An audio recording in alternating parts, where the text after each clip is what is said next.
Where would the wrestling business be without you fans? Probably in the state it was in 2020 and 2021. Filmed in the WWE Performance Center to deafening silence while we all contemplated our choices in entertainment while we watched it. What a horrible existence that would be. But at the very least, none of the matches filmed like that would make it onto this very specific list. Yes, every so often there are matches that do not in fact benefit from a hot crowd, but rather are crippled by an apathetic gathering of fans, more interested in entertaining themselves than watching the match they paid to see. Not gonna lie, not all of the matches on this list are at the fault of the fans. I don't know who's gonna pay to see the first match on this list for the 11 billionth time, but some of the others, yeah, you ruined it, so good job. I'm Tempest, hailing from partsFUNknown, and these are 10 wrestling matches ruined by the fans. And before we get on with our list, make sure of course that you like this video, subscribe, and enable notifications to always on so you never miss a fun list just like it, and make sure you check out the plethora of year-end content right here on partsFUNknown, because I know none of you are the wrestling fans that ruined any of these matches. You're all just good boys and girls who subscribe to partsFUNknown. Number 10, John Cena vs. Randy Orton, Royal Rumble 2014. The 2014 Royal Rumble match itself was infamous for the crowd's revolt when it became clear that their favorite, Daniel Bryan, wasn't even going to be in the match, let alone win it. Still, you can make a pretty strong case that it wasn't the audience who ruined that match, but rather the failure of WWE to realize that its fan base would only accept one outcome. Maybe WWE hadn't got it into their heads at that point that that was what the fans wanted, but perhaps they should have, considering they practically shouted it into a megaphone during the previous match. I don't know who WWE thought was looking to see John Cena and Randy Orton wrestle on pay-per-view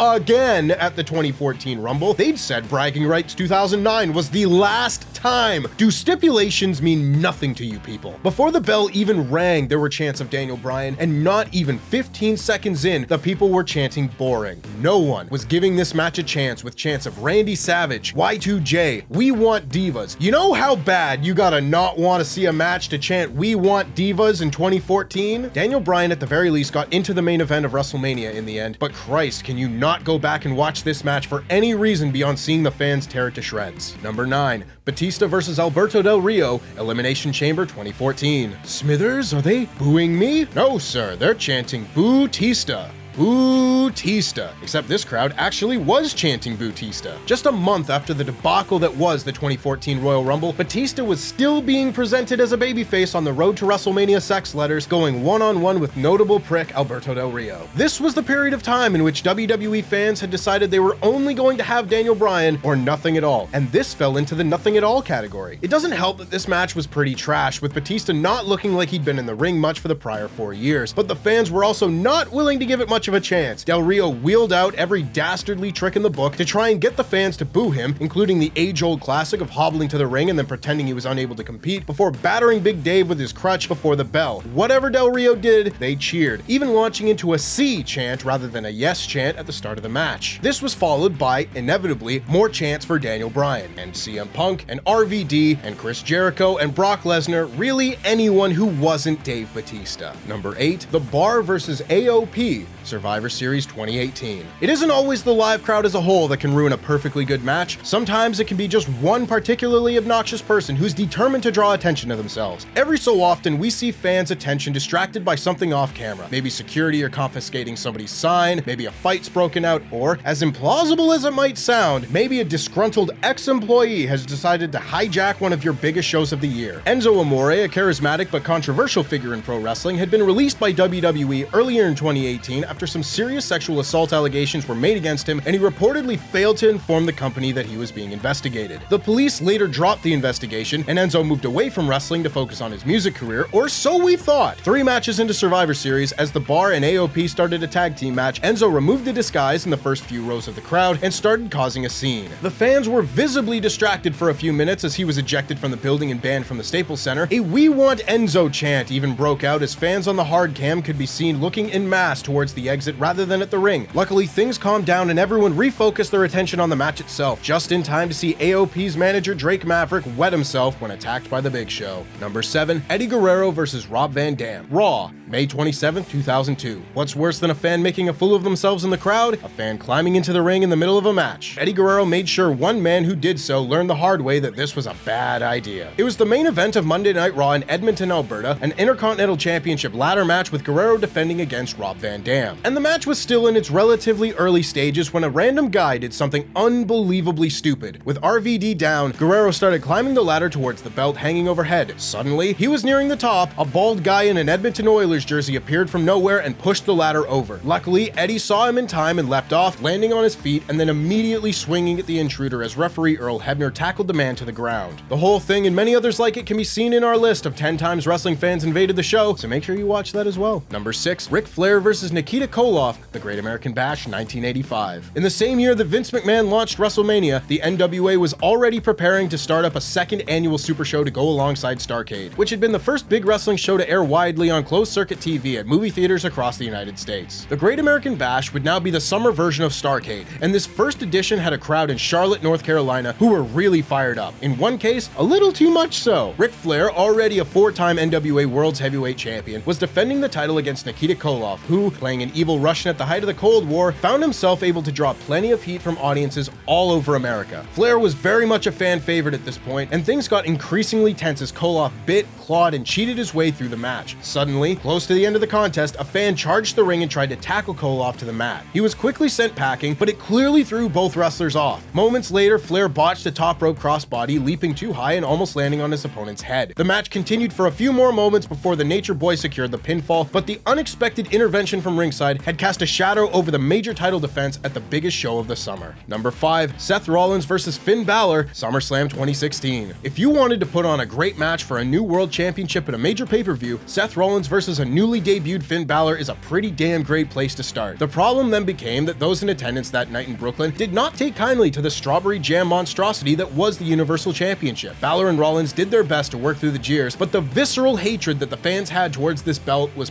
palpable. Different variations of "that belt sucks" chants echoed throughout the Barclays Center while Seth and Finn were putting on one of the matches of the night. Seth even took to Twitter afterwards to let the Brooklyn crowd know just how much they had let him down that night. And yeah, maybe don't distract yourself that much from the awesome match that is taking place before you, but also goddamn did this belt ever suck. This match is more remembered for being the site of Finn Balor's main event push-ending injury, but as it was happening, all anyone could do was talk about just how much this belt sucked. Number 4, Brock Lesnar versus Roman Reigns, WrestleMania 34. After the Daniel Bryan drama in 2014 and the years of fan backlash against John Cena, you would think that WWE would have learned not to try and force a new star down everyone's throats when the fans weren't ready to cheer for them. Wrong! Because Vince McMahon knows what you want more than you know it yourself, hence Roman Reigns. For 4 consecutive WrestleManias after Bryan's victory, the future Tribal Chief was given main event billing in matches of varying quality against Brock Lesnar, Triple H, and The Undertaker. The fan reaction to one or more of these matches could have made the list, but by WrestleMania 34, the fans had really seen enough, not just of Reigns, but of Lesnar too. Lesnar was an attraction people were into for a long time, but then WWE told the fans that Lesnar hated them and wrestling in an attempt to get them to cheer Reigns, something that was never going to happen, and you know what they got? A crowd that couldn't care less during what was supposed to be the biggest match of the year. There were beach balls and people just generally not giving a f***.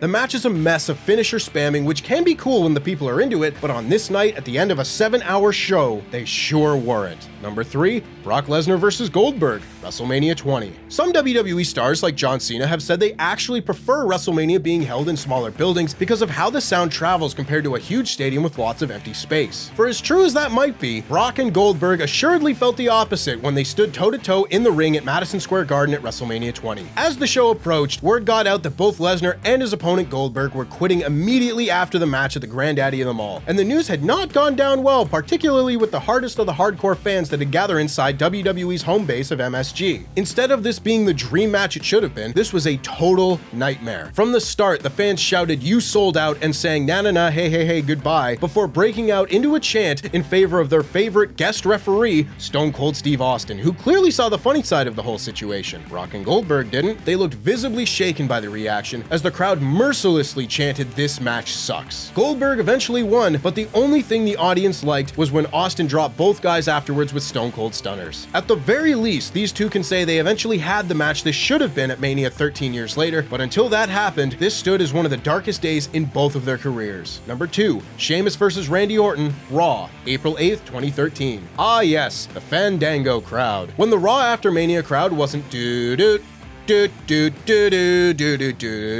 their way through some of the less interesting parts of the show, they were on the WWE branded top stars that they were sick of seeing, like in this match. Sheamus and Randy Orton weren't high on the hardcore fans list at the time and were battling it out on this show to see who would get to face the Big Show after the large program cost them their match with the Shield at Mania the night before. A match no one wanted to see to set up a match no one wanted to see. Things started with the ole, ole, ole, ole sing song, followed immediately by chants for referee Mike Chioda and all 3 members of the commentary team and various other random names that weren't involved in the match. When Big Show eventually stormed the ring to knock out both men, the crowd chanted "Thank you, Big Show," for bringing the contest to an end before mocking him as he failed twice to throw a commentator's chair into the ring. We are awesome.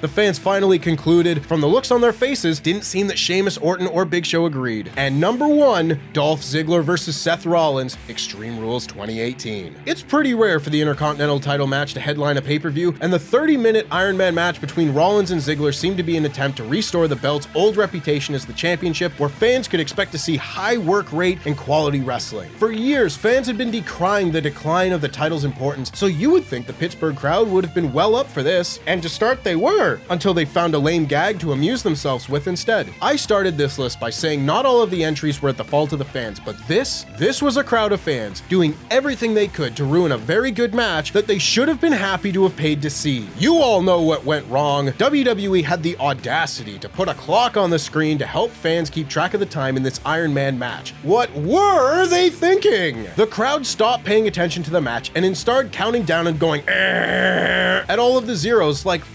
me, are you all actually children? None of the ones on this list bother me, even in the slightest, but this one is just so irritating. The city of Pittsburgh is lucky WWE ever returned to it after this match. And that's our list. Make sure, of course, that you like this video, subscribe, and enable notifications to always on so you don't miss any of the fun wrestling content we have coming your way in 2023. It's been a very good time entertaining you all in 2022, and I wish you all a very happy new year. Jam that jam.